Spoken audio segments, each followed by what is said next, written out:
இடம்பொருள் நேயர்களுக்கு வணக்கம். ஸோ இன்னைக்கு வந்து பார்த்தீங்க அப்படின்னா சரி ஓகே நம்ம மகாநதி சீரியலோட எபிசோடே காணாமேடா அப்படின்னு சொல்லி பார்த்துக்கிட்டு இருந்தா புதுசாக ஒரு சூப்பர் விஷயத்தை வேறு கொண்டுறாங்க. முதல்ல ஒரு பக்கம் பார்த்தீங்க அப்படின்னா கங்காவுக்கும் குமரனுக்கும் தான் இந்த தாலி பிரித்து கோக்குற ஃபங்க்ஷன் நடக்கிற மாதிரி எப்படியோ செட் பண்ணி விட்டாங்க.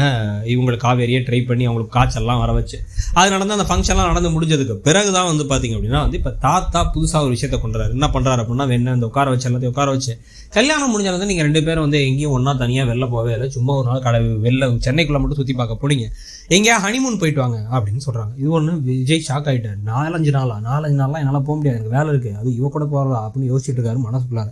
ஆனால் தாத்தாவுக்கு உண்மை தெரியும், இவங்க ரெண்டு பேரும் கான்ட்ராக்ட் மேரேஜில் இருக்காங்கன்னா, ஆனால் அவருக்கு காவேரியை பிடிச்சிருக்குங்கிறதுனால இவங்க ரெண்டு பேர்த்தையும் ஒன்று சேர்த்து வைக்கணும், இவங்க ரெண்டு பேரோட மனசில் ஒரு அன்பை காதலை விதைக்கணும் அப்படிங்கிறதுக்காகவே போங்கிறாங்க.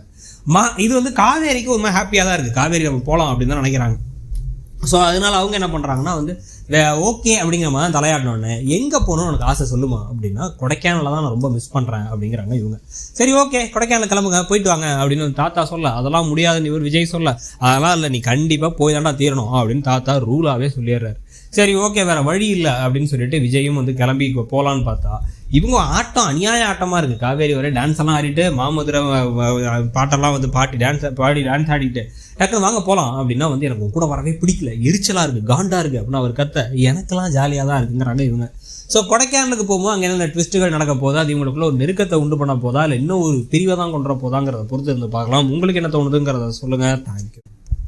இடம்பொருள் நேயர்களுக்கு வணக்கம். ஸோ இன்னைக்கு பார்த்தீங்க அப்படின்னா சரி ஓகே நம்ம மகாநதி சீரியலுடைய